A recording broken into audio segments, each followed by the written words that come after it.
Welcome to today's episode.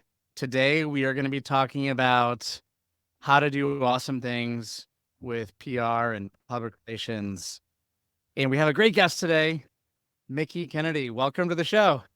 Thanks for having me. So, why don't we start out?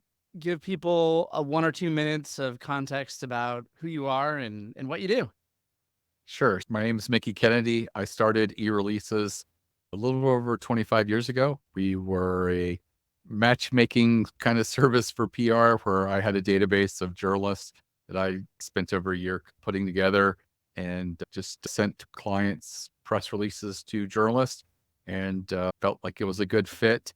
And over the years, PR Newswire reached out to us and liked what we were doing and was trying to find a way to work together. And I made a real big appeal that these people, entrepreneurs, startups, authors, may not have huge budgets. They deserve attention and the ability to get national distribution.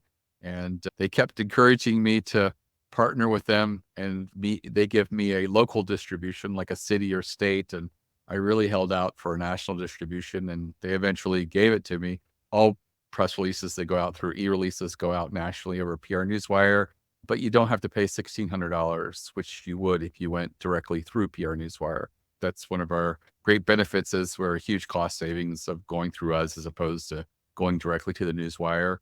There are some caveats. The whole program's meant to help small businesses. So if a large client comes through, we refer them directly to PR Newswire. Same thing with publicly traded companies. We're basically looking for clients that normally wouldn't be the type of company that their salespeople would be interested in. And we're very happy that we're able to give them the PR Newswire distribution, in addition to some of the email distribution that we're known for. That's great. You clearly believe in helping small to mid-sized businesses win with PR, and that's really fantastic. Why don't you share a story with us about some of the best marketing that you've done that you're the most proud of? We've done a lot of press releases with people who have appeared on Shark Tank, Squatty Potty, Manscaped. Basically, a lot of people that go on Shark Tank get referred to us by people on the show saying that people have had good experiences working with us. So that's really cool to watch the show and say, oh, yeah, we did releases for them. So that's really great. I think one of the most meaningful PR efforts we did was we did a press release for a client who was but just making an appeal. They had come to the United States from Russia. They had basically testified against some organized crime in Russia, and they were given, I guess, provincial or temporary immunity and could stay in the country.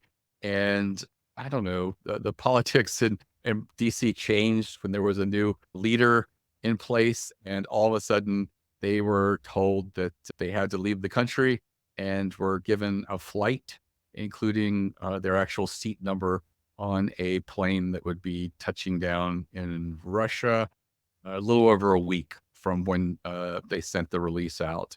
And they had exhausted every appeal, had spent over $100,000 in legal fees, and there was nothing that could be done. And this person said that he'd already received calls from people in Russia saying, we can tell you how many minutes it will be after you land that you'll be killed. And we sent the release that day. The Wall Street Journal published it on their website. The next day it was in print. I think the following afternoon, everything was okay. He was told, you're great. You're going to get permanent immunity. There's not a problem. He received a call from the senator of his district shortly after the release went out, and that story was on the Wall Street Journal. And he said, I don't know what to do, but I'm going to call in every favor I have, and I'm going to talk to everybody from the president down. And yeah, by the next day, everything was taken care of. And this person swore that I had saved his life. And it really made me feel good because you do a lot of cool things, but actually saving someone's life, that's right up there. And so to me, that's extremely meaningful as far as being able to help someone and use press releases and PR to make such a meaningful difference when every legal channel had been exhausted to then rely on open press and communications, the one thing we're known for here in the United States and a democracy. So I just thought it was a really great outcome and something I was very proud of. That's a cool story, saving lives with PR. And I do think that there's probably more than people would think stories along that lines when there's so many charities and nonprofits, cause driven organizations that rely on PR to get the word out. Yeah, there's so many people that do rely on the efforts of the media. If you go to my website, eReleases.com, and click on case studies, at the top left, the first case study is called the Dining Bond Initiative. It was set up solely to help restaurants during the pandemic. It was an effort where you nominated your favorite local restaurant that was closed at the time because we had just been sent home for 2 weeks to flatten the curve. And we didn't know what was going on. But here, if you nominated your favorite local restaurant and their volunteers were able to get in touch with that restaurant, you could give money that went directly to that restaurant, either to keep the electricity running or help people who otherwise weren't getting paid. And it would be secured through what they called a dining bond, like a gift certificate. They had modeled it after the war bond initiative because they just wanted to hit the ground running and just make a huge impact. And we quit counting the number of articles they got picked up in.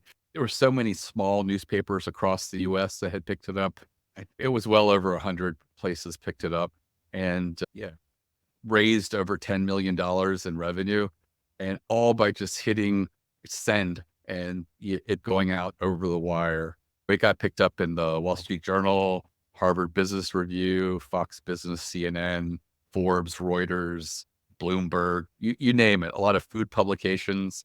It was just such a good effort, and it made you feel so good. There was so much uncertainty and negative news at the time, which I think that this was seen as like an antidote to that. That's a really cool thing, and represents what happens with a lot of charities do need an effort through media and through PR. And a lot of times the media is there and they're willing to take that message and run with it, especially if it's something that just fits the time, the mood, the need. But there's also, I guess, a responsibility as well, that here's something within the community that is trying to help the community. And therefore, we should elevate it and put a spotlight on it. That's great. Really great. So you've been doing this for a long time. And I'm curious, in recent years, what's your view on how PR and media relations has evolved? There's more, I think, movement towards including like video. Like we allow the ability to embed videos. I don't see a lot of people taking taking all of that and working with it by creating a complete video press release yet.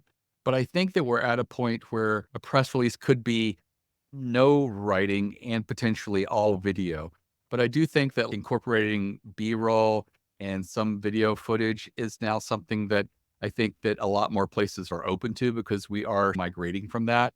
I've often been telling people that including images and photos is a no-brainer, because if a journalist is looking at two potential stories and one has supporting photos, they're going to go with that, because these articles are usually not just print, they're also online. And by having some photos and being able to use those, they know it's another way to engage their audience, more of a multimedia experience. That's an advantage as well. I also think that where people get media from is changing, and it always has been. It was well over 10 years ago that in a lot of cases, blogs in some industries were outpacing the traffic to them that trade publications were getting in the same space. And the newswires were a little reluctant accepting blogs as journalists, but they've done a complete 180, because I was surprised to find out that so many social media influencers have been given newswire access. For example, there's a lot of Instagram influencers that have journalist access to the wire because they are very influential in the fashion space. There's a TikToker that I follow called Snackalator, who does both fast food roundups each week and grocery store snack roundups each week. and he pulls the images, he says, all from press releases that he gets off the wire. And he's creating content of all these exciting new snacks that are hitting grocery store shelves. And he's able to just pull all of those from the wire and get the corresponding images and incorporate them into a video where he's just doing a roundup of new things hitting the shelves that week. I think that shows one of the ways in which the new media and social media can take advantage of these aspects and avenues of content, because the great thing about the US newswire system is it's basically a duopoly. And I say good thing because you always say monopolies and duopolies are bad. But one of the valuable things about that is that in the US, having just two places to go to, it makes the journalist's job pretty easy, that they can get access to most all content by just going to Business Wire and PR Newswire. And that makes it very difficult for this third player out there called Globe Newswire that's trying to get market share. But the thing is, journalists they're busy, and they don't want to have to then bounce to a third website to try and get information and track it down. It does make it more of a centralized repository, just having two major newswires in the U.S. And that, like I said, from a financial standpoint, I think it's a disadvantage because they do charge a lot, being just a couple of major wires in the US. But it does make the journalist's job easier because they could just go to two places and they know that they probably sifted through the news of maybe 90% of most businesses out there that really matter and want to get their content out. That's fascinating. I had never really realized that social media influencers are really the next generation of journalists. And that's actually a good way to think about it. When I watch reels on Instagram and TikTok, I often wonder, how did they find out about this at the very beginning? And I didn't realize they were tapping into the two major news wires. But it makes sense because a lot of the younger generations, Gen Z, I think they go to TikTok for their news. They don't necessarily go to the Wall Street Journal or blogs or even things that millennials went to. So I think that's really fascinating that that's a reason why people should still be sending out releases on the wires to get to this whole new sort of next gen of influencers who are relying on this as a content source. Absolutely. And there's still more other things taking place. I think that it's a little fragmented. I think that while some influencers are acting like the media, there's also those that are acting more like advertisement, where you pay an influencer and it's a sponsored deal where they talk about your product and things like that. But that exists even in the print world as well. We've all seen the featured articles and things like that exist. Everybody who thinks that social media and influencers are reinventing everything, they're not. They're just using new platforms, and the same things that happened in print are happening in different mediums. But I do think that that is the natural evolution of things. And I think that people recognize that there'll always be a need for content and for companies to have a way to get that content more centralized and out there. And I think that's why newswires have done so well, because I remember the people 15, 20 years ago saying, with blogs, we don't even need newswires anymore. Everybody can just publish their own news. And while it's true that you can communicate the news, journalists aren't going to go bouncing around 2.8 million websites in a month. There has to be a central repository for all this content. And I think that's why the newswires continue to exist and continue to be so valuable to journalists. I do agree that influencers aren't necessarily reinventing things. They're just using new platforms. But some of the new platforms are pretty cool because they are more video driven and they can present things in a different format for sure. I really like the format of the 1 to 3 minute snippets of information and the way people visually do it and bring in visual clips while they're talking about it. It's cool. It's very cool. And it's on demand. It's not necessarily you have to watch it at 6 o'clock at night when the news is on, or 6 or 11. Like, it's a different platform with different ways of people engaging. And I think we just go through life and don't fully realize how things have evolved. But I think the evolution here is actually pretty cool. So I really like that. Is there anything else trend wise that you've noticed in media relations and PR that's noteworthy? Yeah, I think that The big thing is that there's still people who believe that PR is a tool for the very well-funded and larger companies. And what you have to remember is the journalists usually don't get appreciated putting a spotlight on Apple or Microsoft covering the latest Office suite, but they often get a lot of accolades and a lot of positive feedback when they put the spotlight on an unknown company or tool. And often that spotlight is put on companies that are small. They're startups, they might be solo companies, they could be side businesses that companies have. And for that reason, a lot of small businesses believe that they would never matter to the media. And what they don't realize is their small size is actually an advantage. And one of the reasons that I think a journalist would be willing to consider them because they are unknown and therefore they need to have the spotlight put on them and to be recognized. And don't sell yourself short when it comes to PR. Don't feel that you have to be well funded to do it. You just have to be pretty creative and come up with a newsworthy angle and what it is that you want to launch. I always tell people that the most common press release I get at eReleases, or one of them, is the product launch press release.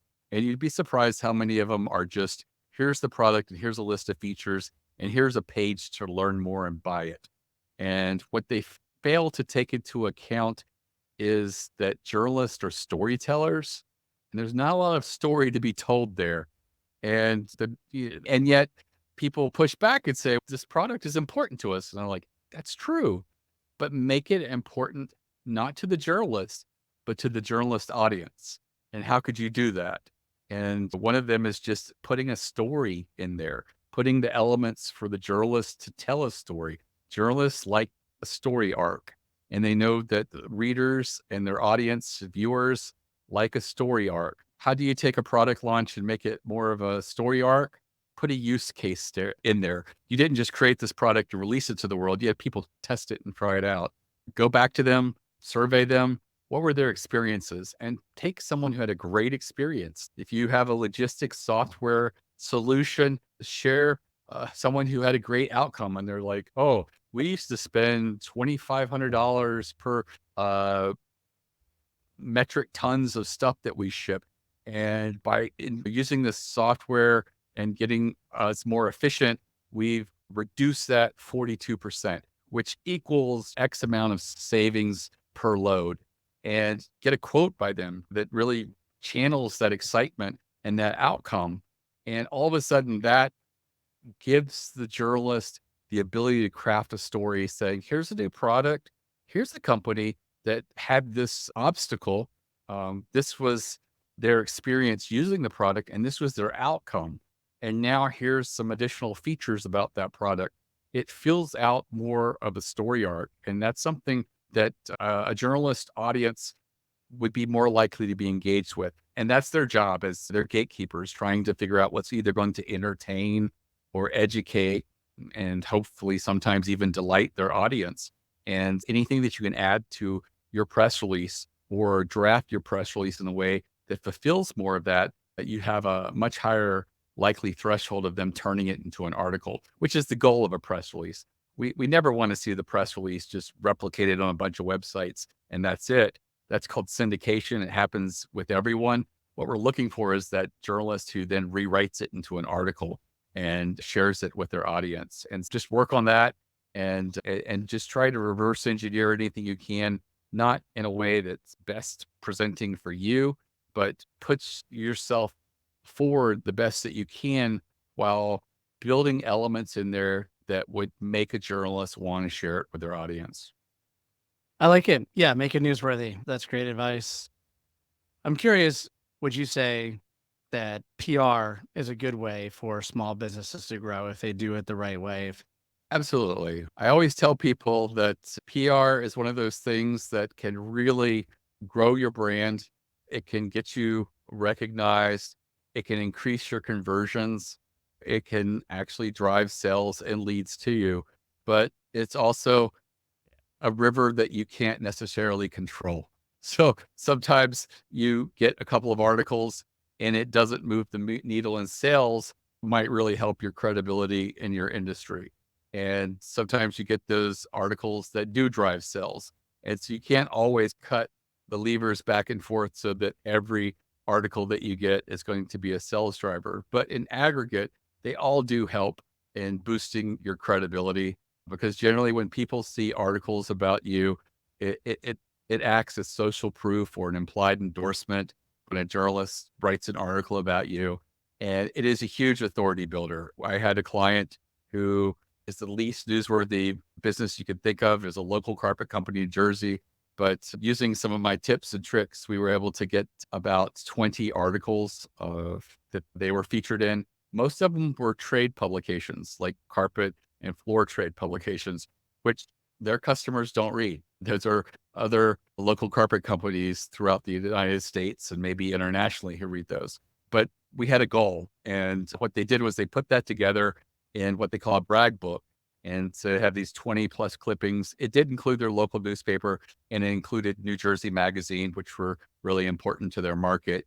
And every time they'd go and give someone a quote in their home, they would open the brag book and say, here we are featured in Floor Trade Weekly. Here we are at this place and this place, New Jersey Magazine, their local paper. And they said, we may not come in as the cheapest, but I guarantee you're not going to find any other carpet company come into your home that can tell you we've been doing this for 20 some years. We don't have to ever come back to restretch carpets or fix a seam. We do it right from the beginning. We are industry recognized. And if you want to save $400 or $500, you're welcome to, and we'll gladly come back and fix their work later if you want us to. And so they started converting sales at almost 20% more just by adding that brag book. It was a little over 17%. And just by adding that credibility booster there, the people didn't read the articles. It didn't add more than 2 minutes to the entire sales conversation as they opened it and just thumbed through it. But that exposure to this credibility was such a strong signal of trust that almost 1 out of every 5 sales that they were previously losing, they were now converting just by using that. That's fantastic. Love it. How many releases go out on eReleases every month, every year? I'm just curious. So it varies. Like during the pandemic, we got a lot because there was a lot of people pivoting and needing to communicate to their audience. So it was a very busy time for us. We did over 12,000 a year. Then right now we're back at our usual level, a little over 10,000 releases a year. So we're moving a lot of. And speaking to that, I see a lot of patterns and releases that work and a lot of patterns and releases that don't work. And I have put together a free masterclass of the types of releases that do work. And it's a great way to go through that and basically brainstorm strategic types of releases that you could be doing patterned off of the ones that do work. And it's less than an hour long commitment. It's a very short video masterclass. And again, completely free. And that's at eReleases.com/plan, PLAN. And it's a great place for someone who's never done PR to just start there, because all of a sudden you'll be brainstorming the types of releases that are actually getting pickup and actually working. Amazing. I will link to that in the show notes. Thank you very much for being on the show today, sharing your stories and your insights. This has been fantastic. We appreciate it.